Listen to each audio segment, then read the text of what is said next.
My body, my choice. Say modern women all the time. But what about my money, my choice, if you're a man? Or even better, not my kids, not my problem.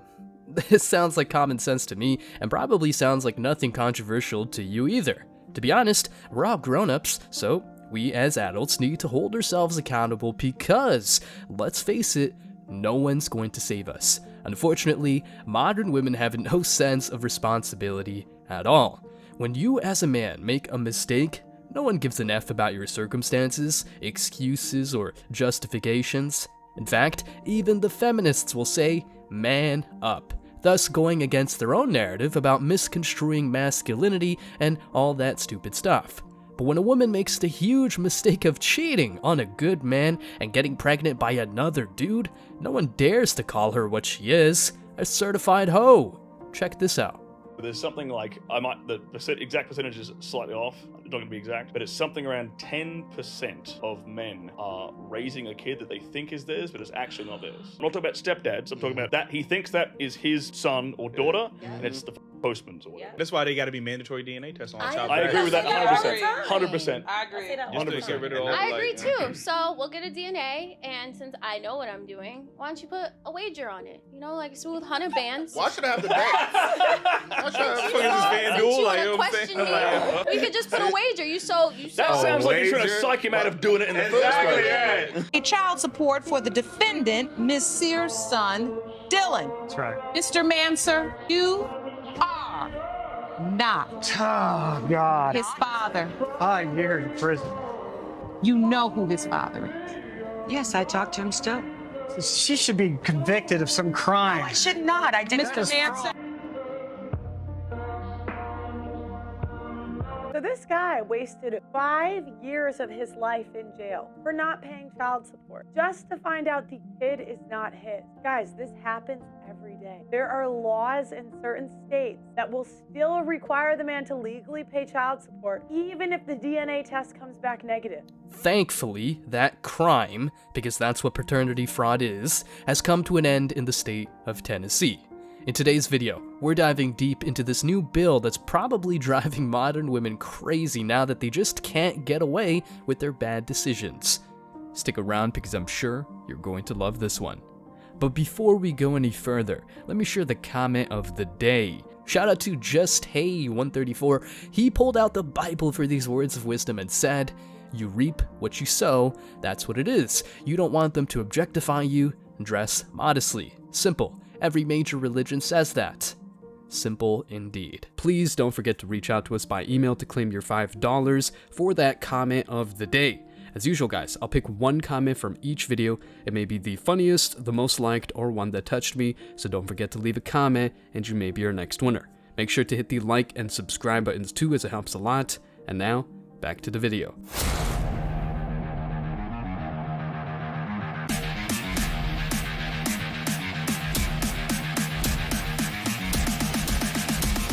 Embrace your masculinity.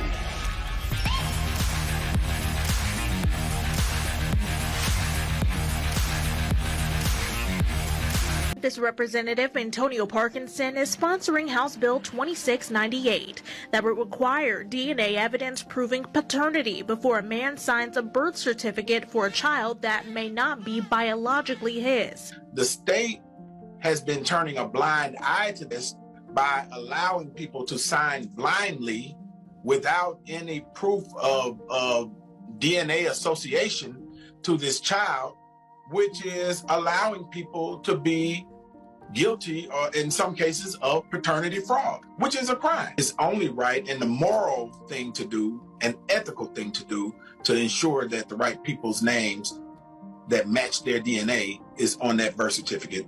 Anything other than that, you are stealing a child from a biological parent, and it's state sanctioned. You heard that right. Modern problems require modern solutions. Just like women want to protect their so-called rights, so do men. I mean, women want the right to live an over-the-top lifestyle despite making the horrendous decision of letting another man impregnate her and then using a naive man for provision and protection. Unfortunately for women in Tennessee, this ain't happening again. In a previous video, we covered that the state of Florida banned permanent alimony, which in this context of wealth transfers to women, resulted in a major advancement and protection of men's rights. Yes sir, men have rights too.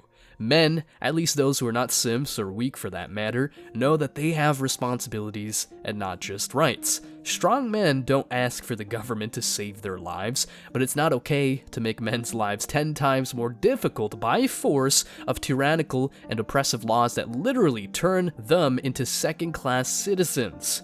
Let's call a spade a spade. This is nothing but a consequence of men who've been ripped off and mistreated for the wrong reasons. Like, if that child ain't mine, I ain't responsible for his well-being. Here's a real-life testimonial cited in an article from the Tennessean newspaper. Let's check it out. Recently, I was approached by a young man who told me he had been in a long-term relationship. Together, they had a son, and he signed the Voluntary Acknowledgement of Paternity, VAP. They were not married. 5 years later, he found out that the mother had been unfaithful during the time they were together. He and the child took a DNA test. The results proved that he was not the father. Subsequently, the relationship ended.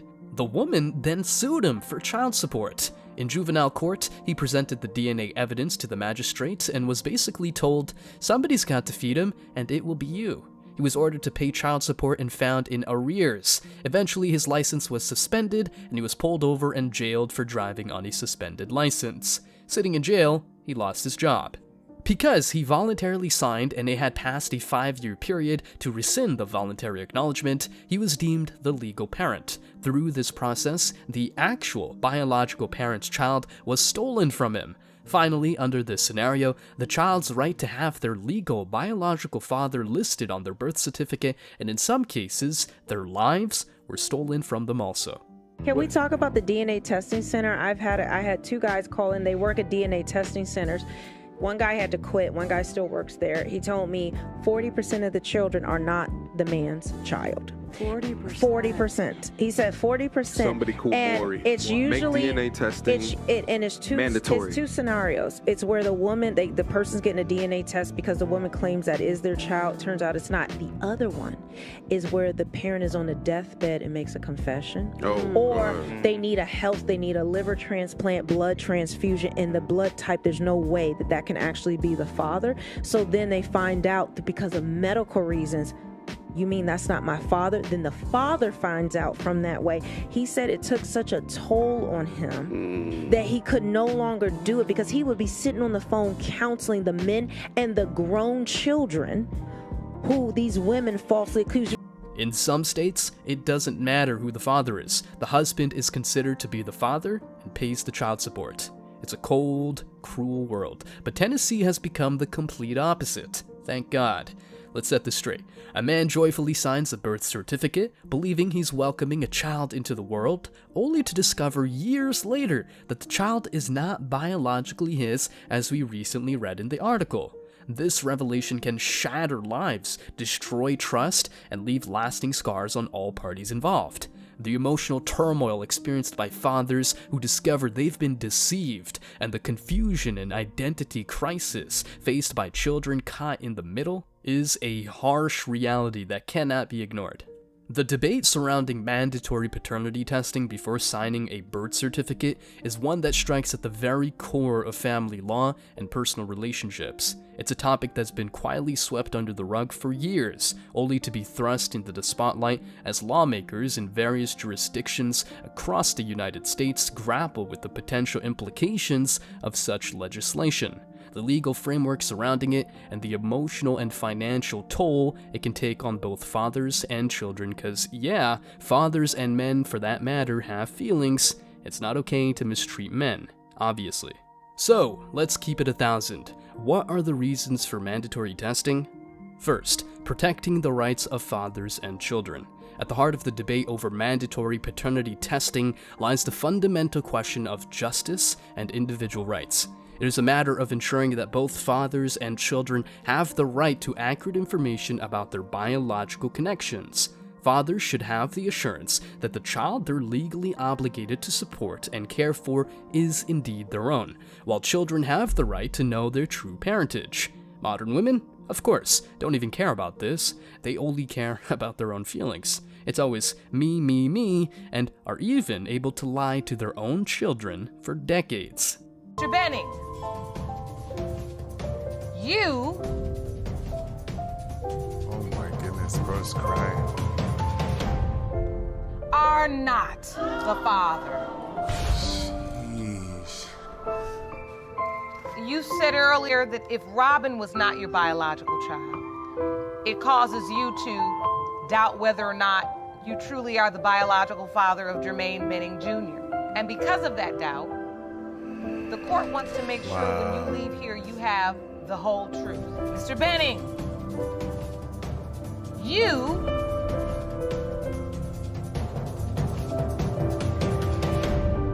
are not the father.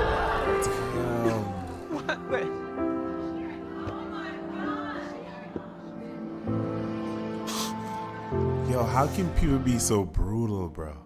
Oh my god. Imagine the anguish of a father who discovers, perhaps after years of financial support and emotional investment, that he is not the biological parent of the child he thought was his own. It's a betrayal of trust and a profound injustice. Mandatory paternity testing seeks to prevent such situations and uphold the rights of fathers to make informed decisions about their responsibilities.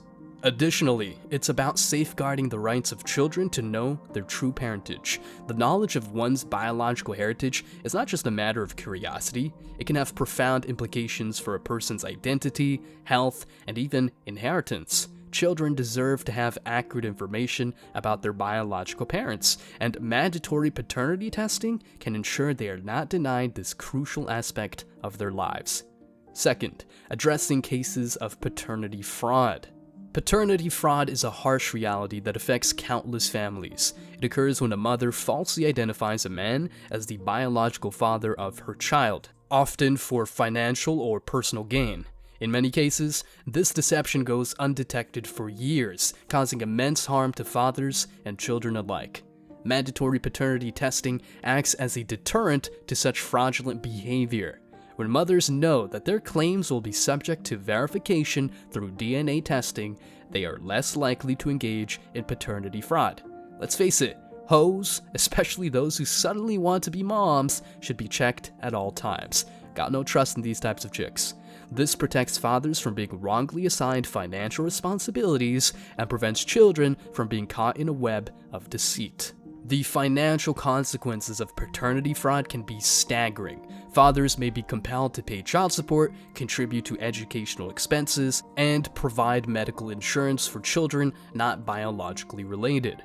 In some cases, this financial burden can last for decades, severely affecting a father's ability to build his own life and secure a future for himself and any biological children he may have. Beyond the financial aspect, the emotional toll on fathers who discover they've been victims of paternity fraud is immeasurable. They experience a deep sense of betrayal, anger, and a loss of trust not only in their former partners, but in the system that allowed this deception to occur. The trauma can have lasting effects on their mental health and relationships with others. Third, highlighting the prevalence of incorrect paternity assumptions. The prevalence of incorrect paternity assumptions is a stark reality that often goes unnoticed. People assume that a child's paternity is always accurately determined, but the truth is far more complex.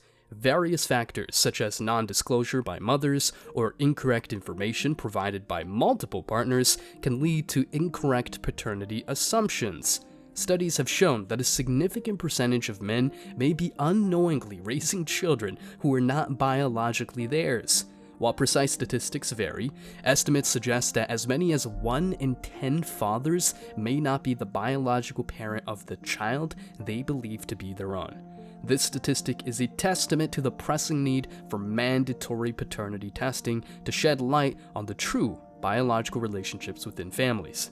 Incorrect paternity assumptions can have far-reaching consequences. Not only do they affect fathers' financial responsibilities, but they can also impact medical decisions, inheritance rights, and family dynamics. In some cases, children may inherit genetic conditions from their biological fathers, and without accurate information, their health may be put at risk. Furthermore, the emotional impact on all parties involved cannot be overstated. Discovering the truth about one's parentage, whether as a father or a child, can lead to a whirlwind of emotions, from confusion and anger to grief and relief. Mandatory paternity testing aims to alleviate this emotional burden by ensuring that paternity is determined based on scientific evidence rather than assumptions or deceit. In conclusion, the debate over mandatory paternity testing is not merely an abstract legal discussion, it's a matter of justice, individual rights, and the well-being of families. By protecting the rights of fathers and children, mandatory paternity testing strives to bring transparency and truth to a sensitive and vital aspect of family dynamics. By addressing the issue of paternity fraud and highlighting the prevalence of incorrect paternity assumptions, this legislation seeks to rectify a systemic problem that has far-reaching consequences. The emotional trauma experienced by fathers who discover they've been misled about their biological parenthood cannot be underestimated. Such revelations can shatter the very foundations of trust and love in a parent-child relationship. The impact on a child who discovers a different biological parent can also be profound, stirring questions about identity, heritage, and a sense of belonging. The longer this deception persists, the more damaging the effects on the psychological and emotional well-being of all parties involved. Furthermore, mandatory paternity testing can also be seen as a means of promoting responsible parenting. When individuals are aware that their biological connection to a child will be confirmed through testing, they may be more cautious and considerate in their decisions. This can lead to a culture of responsibility and accountability, contributing to healthier family dynamics and a more just society. While some argue that mandatory paternity testing could be an invasion of privacy, it's essential to weigh this concern against the potential benefits. The right to privacy is undoubtedly vital, but when weighed against the right to truth and accurate family information, the latter may take precedence. Freedom is cool, but lying and using the excuse of privacy to impede the search for the truth is nothing short of a crime. Women will lie about her appearance, will lie about our body count, will lie about damn near everything. But we can't lie to help our husband save face. That's the crazy thing. We'll have like a pound of makeup, Botox, all this bullshit. And yet she can't just say, yes, my husband is the best. Moreover, the benefits of preventing prolonged deceit and fraud, preserving family harmony, and safeguarding the emotional well-being of all parties involved justify the necessary intrusion. Critics of mandatory paternity testing may also argue that such legislation undermines trust in relationships. However, it's essential to recognize that trust built on deception or misinformation is not genuine trust. These people are just using fake morality to justify the unjustifiable. Genuine trust is built on honesty, openness, and transparency.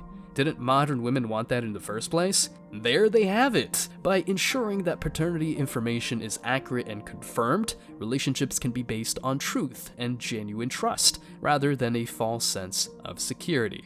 Another aspect that deserves attention is the potential impact of mandatory paternity testing on social and economic factors. By accurately assigning financial responsibilities, the strain on public resources may be alleviated. Currently, the cost of supporting children whose biological fathers are not contributing is a burden on the state and taxpayers. Accurate determination of paternity can help allocate resources more efficiently and fairly, benefiting both individuals and society as a whole. In conclusion, mandatory paternity testing is a subject of significant debate and consideration. It brings to light the need for protecting the rights of both fathers and children, addressing the issue of paternity fraud, and challenging incorrect assumptions about paternity. The emotional, psychological, and societal impact of this legislation cannot be ignored, and means a great victory for men who want to protect themselves against bad women. Stay strong, guys. As always, I wish you tremendous success. Now it's your turn. What do you think? Let me know your thoughts in the comment section below. Remember that if you leave the best comment, you will get $5. Thank you so much for watching. If you found value in this video, hit the like and subscribe buttons, ring the notification bell so you don't miss out on future uploads, drop a comment, and share it. See you in the next video, guys. Till next time.